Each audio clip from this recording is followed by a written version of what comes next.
Namaskar. Uh, in this edition of Right Angle, the obvious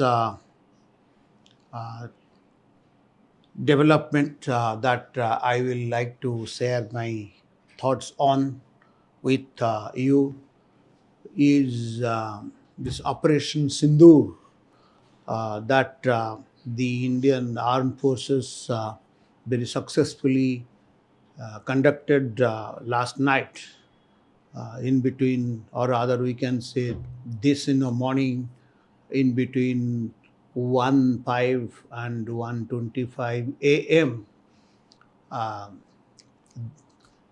And you all know by now the details that must have that have come relentlessly since this early morning till now.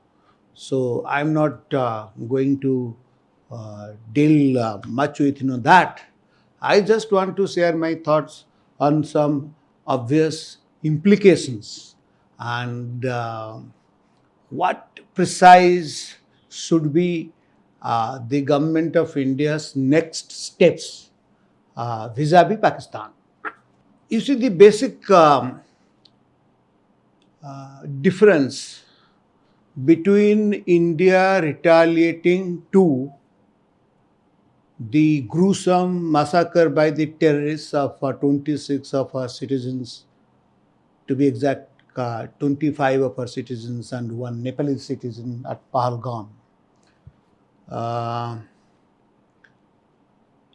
is this, that earlier in such terrorist acts orchestrated by the Pakistan establishment, because I am not making a distinction between the Pakistani terrorists and the Pakistani army and going little off the Pakistani establishment, because they all work together, because terrorism is an instrument of Pakistan's policy towards the outside world. And you know that whenever Pakistan has attacked India, right, since the partition of the country, whether it was in 1948, whether first it was in 1965, and then Kharge, it always denies things. First, they say that some private people come, the private non-state actors, but actually they were never non-state actors. They had total explicit support of the Pakistani establishment. So let's not waste any time in further detailing or discussing that aspect of the thing. So the point is, whenever such attacks took place, I think till Modi came, that immediate retaliatory measures were not good enough. For instance, whether the attack on Parliament, or for that matter in 2008 the attack on Mumbai, the then governments, and it is irrespective of the parties, because Parliament attack the BJP led by Atal Bihari Vajpayee was in power, and in 2008 Manmohan Singh's Congress party was in power. But then that is something I will be elaborating on little later in more details.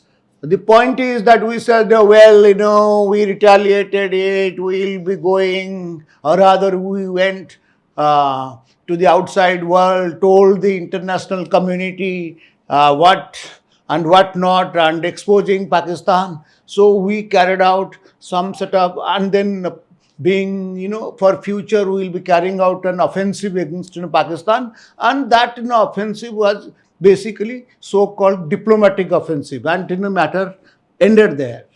But one should give credit to the Modi government, is that whether it was in 2016 or for that matter in 2016 in case of that Uri episode, and in 2009 that Balakot adventure. The retaliatory actions were not limited only to diplomatic arena. The military did intervene. We went out and a precise strike took place, and we came back. So that way, the military was involved in retaliating against the Pakistani aggression. So what is the difference? This time I said that there is still a difference. The difference is that whether, though the credit goes to as I said, Mr. Modi for this new approach. The difference is that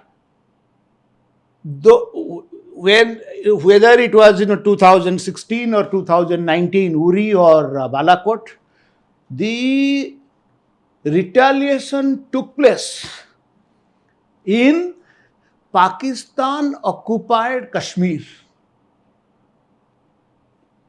which legally speaking is very much a part of India, but under Pakistan's occupation. But the point is that the operations were limited, or rather were in POK area. But yesterday what happened, or early this morning what happened, it was not only Pakistan occupied Kashmir, but also Pakistani Punjab.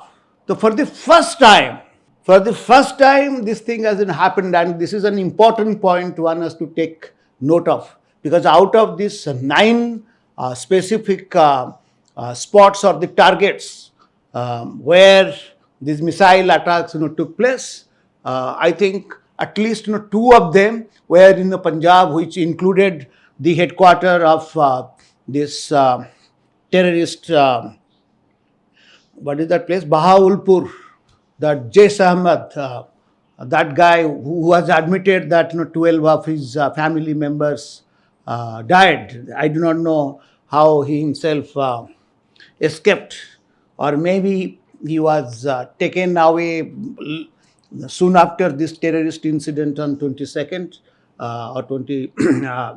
The Pakistanis knew perhaps India would be retaliating, so that Mazar, what is his name? Anyway, he as well as that Lashkar-e-Taiba chief must have been taken away by the Pakistani army and kept in safe places. But their headquarters, their operational offices and their family members have been badly hit by yesterday's attack. And these attacks for the first time took place in Pakistani Punjab. And second important thing is that though the Pakistani disinformation campaign is very much on, but the fact remains that none of our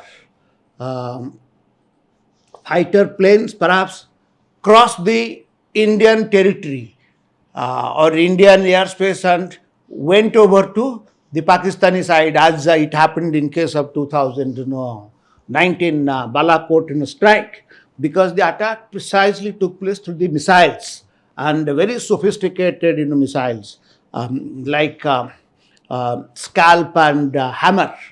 I think that is what the government officials are talking of. These are the 2 precise, highly sophisticated and developed missiles, plus some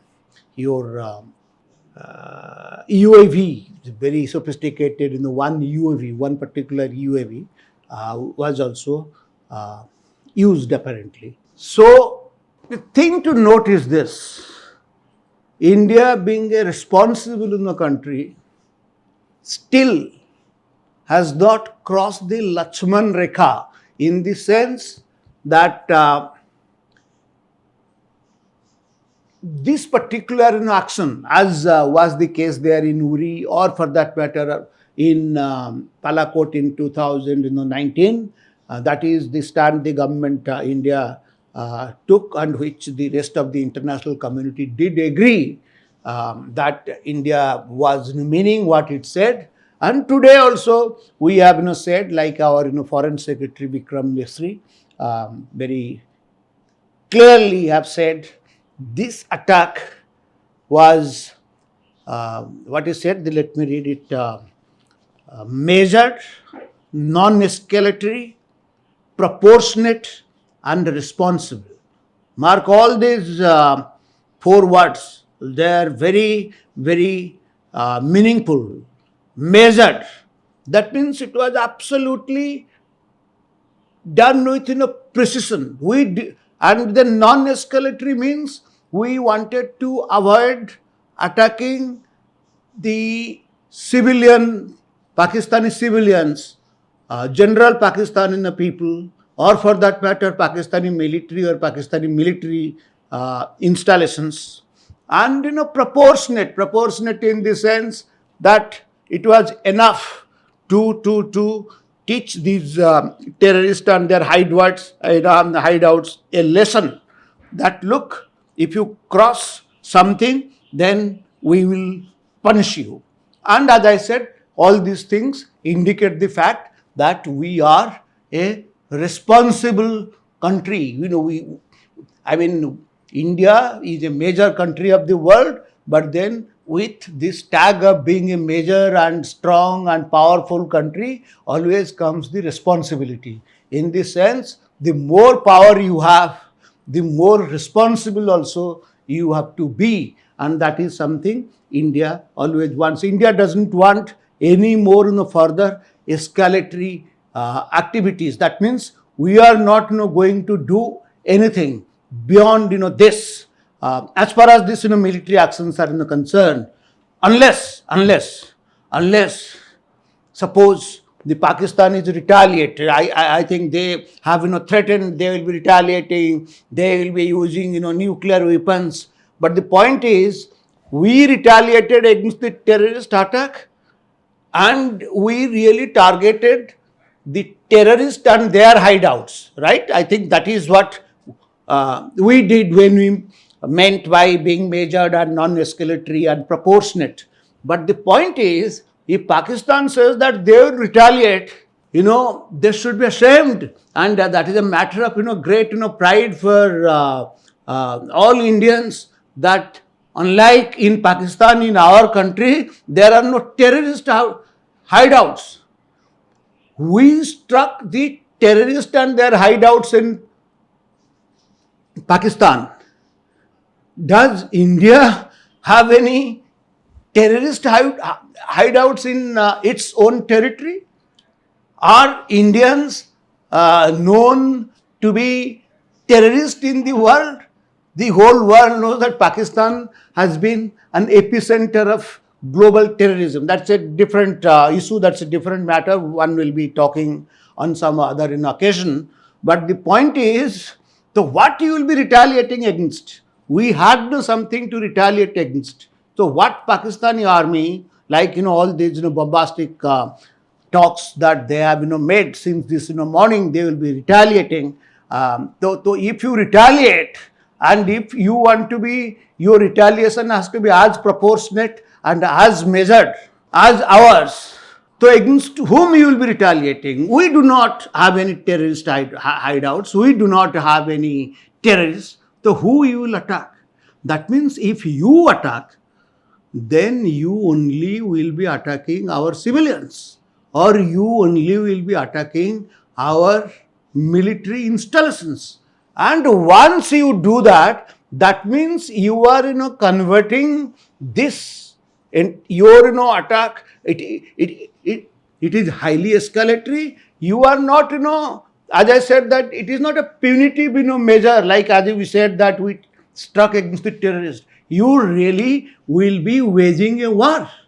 As we said that we did not hit any of Pakistan's military establishments or civilian centers. Of course, always there will be some sort of collateral things, because the terrorists do always live and take shelter in crowded places. So when you attack them, it is quite possible, as a matter of collateral damage, few other civilians may die in the process. It might have happened. That is a collateral damage, but still, if you see the uh, shots that have been shown in the TV, where this hitting took place in Pakistan, you say that only some specific buildings were demolished, but the rest of the things, the buildings were there, the people are there. So, in a way, what we are speaking is nothing but the truth, that our retaliation has been proportionate. So, on the other hand, if you are going to do this and you are coming to attack us, that means you are waging a war. And as our leadership has made it pretty clear, as our armed forces have made it pretty clear, and if that happens, then the retaliation of India will be so severe. It will be so severe that Pakistanis will have very, very tough time. In fact, this Pakistan's very existence as a nation will be in great jeopardy. As you know, their economic conditions are so pathetic, and if I am not mistaken, after 2 or 3 days, they are totally depending on some bailout of some billions of dollars coming from the International Monetary Fund, and as you know, they just had come out of this so-called grey list, quote unquote grey list of the countries determined by the IMF, and the grey list means the countries which have been actively involved in promoting or abating terrorism and other such requirements, their transparency of their governance, and then corruption, what and then how opening of their economies. There are not too many conditions when IMF gives you some bailouts, but I think being put in the grey list means your role in sustaining and promoting global terrorism is one of the major things that need to be observed and not to be checked. So they just had come out of that list, and now they are totally dependent on that fresh release of the IMF package. That meeting is going to take place 3 days after, and with Pakistan doing all these things, what happened, that remains to be seen, and that's a different matter. So that being the case, now it is really worth asking, will Pakistani really retaliate and wage a war against India? And I think this night or tomorrow or next 2-3 days are very, very crucial, because we do get conflicting reports, and the Pakistan polity is not the same, in the sense that, as you know, all this thing took place, this terrorist incident took place because of that stupid and arrogant remark by the Pakistan Army Chief on 8th of April, and General Munir, when he talked about Hindus and Muslims and how we are different, we never can be same, and Kashmir is our jugular vein. And soon after he said it, then the elite chief talked about starting or resuming its operations in Kashmir, and 2 days after, this gruesome terrorist attack took place. So in a way, one can say, as I rightly, as I made that point right at the very beginning, that there is no need to distinguish the so-called non-state actors from the Pakistani establishment when one talks of these terrorists being branded as non-state actors. That is not true in case of Pakistan. So in a way, this entire thing has been unleashed by none other than the Pakistani Army Chief. And you all people know that in Pakistan, Pakistan is always known as an army with a country, not a country with an army. There is essential difference. We all are country. India is a country. Every other country, we do have our armed forces. But Pakistan's army has dominated its politics so much that the commentators, analysts say that Pakistan is essentially an army with a country, not army with country with an army. So that being the case, it all depends what precisely General Munir has in mind, because particularly when he is one of the most communal generals in Pakistan's military history, perhaps after Ziaul Haq, and who in the year 2025 in this age, talking of Hindus, Muslims, Hindu, and how Muslims cannot coexist within Hindus. The fact remains, these people should be ashamed of. Why they hate the Hindus so much? In fact, if there will be a proper DNA test that will be conducted, I think one of our leaders here the other day did talk of it. I'm forgetting his name, but it is a very valid point. If DNA test will be conducted among Pakistanis in general and this Munir in particular, then you will see that their blood is nothing but the Hindu blood. His father, grandfather, great-grandfather, they definitely must have been Hindus. They did not come from Saudi Arabia. And this thing, and then you saying that we are totally different. They didn't come from Iran, they didn't come from Saudi Arabia, the so-called Islamic world. They were Hindus who are converted. So why you hate Hindus so much? I can't understand. You are not different. And he said that we are totally different from the Hindus. And that is the background against which this entire attack took place. And he is the one squarely responsible for whatever has happened so far. So it remains to be seen what he is going to do. Will he be controlled by the so-called civilian government? I just saw some remark by the Pakistan Defense Minister saying that if India doesn't further escalate, Pakistan will not do anything. Arey bhai, that is what you are saying. But does your General Munir think so?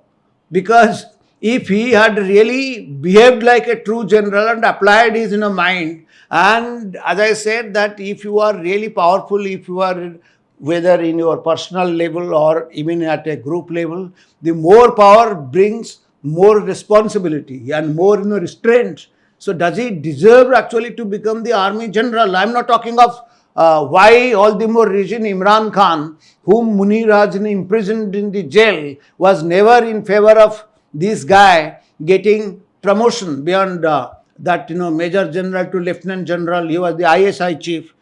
So that's a different matter.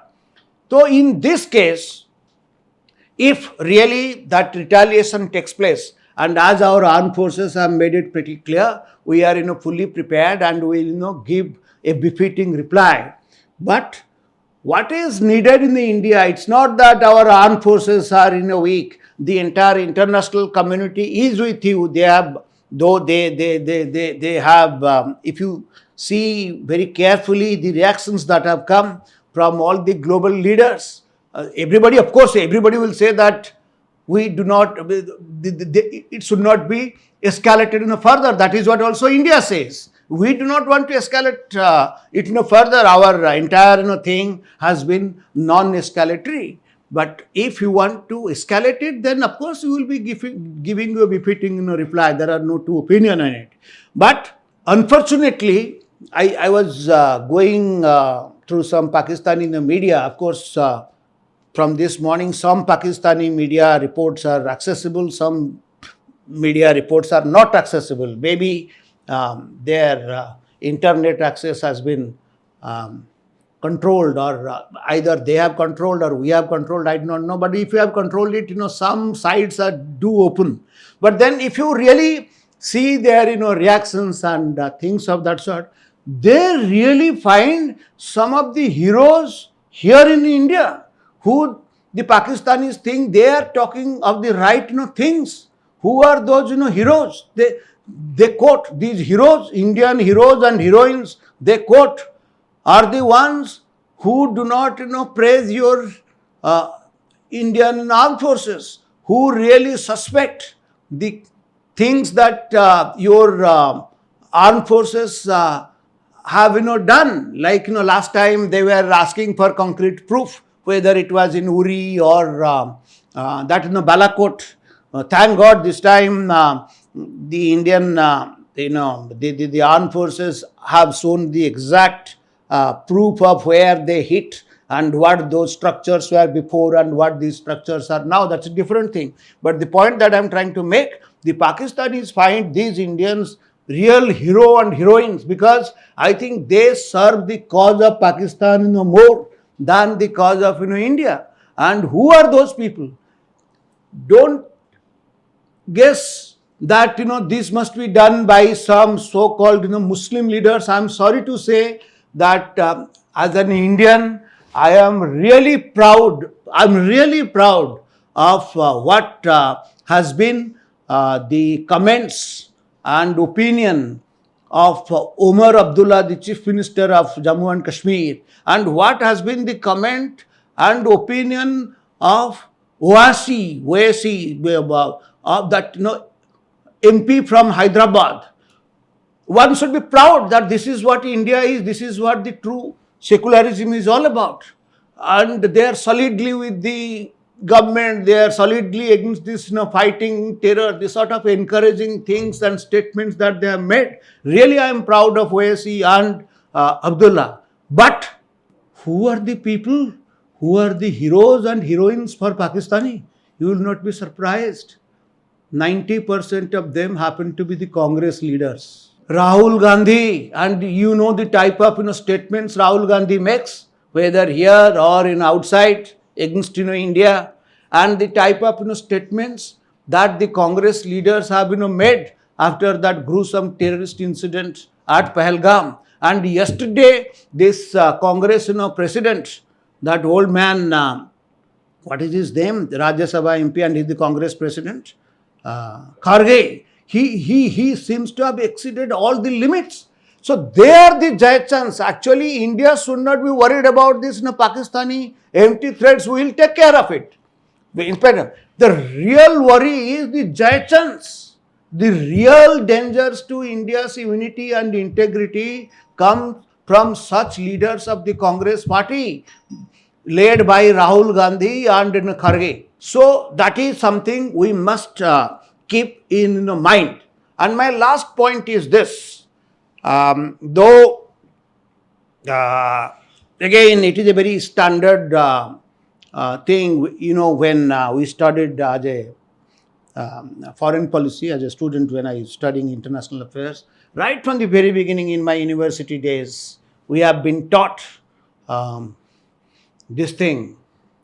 Like we say that in India, unity in diversity. Similarly, with the Pakistan, there is a standard, theory that all Indians have been taught in our education system or our government's policy as devised by Mr. Jawaharlal Nehru, and it continued even under the BJP government of Mr. Vajpayee and so on.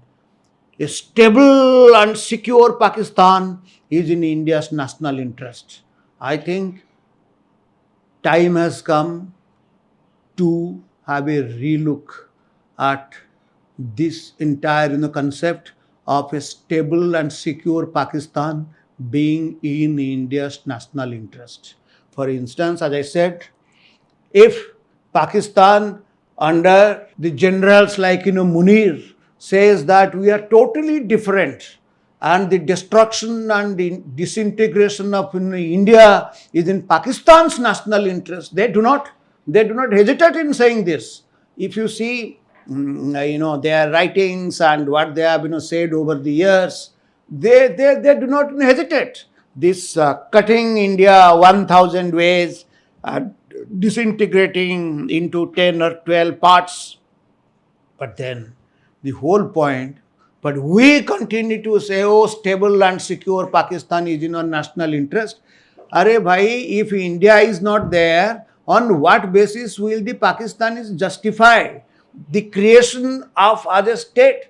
The Munir is a buffoon, General Munir, when he said that Hindus and Muslims are different. The fact remains, we have more Muslims than what you are, what you have. They are in Pakistan. That being the case, to say that Pakistan is created only for Muslims, they cannot coexist with Hindus, means what?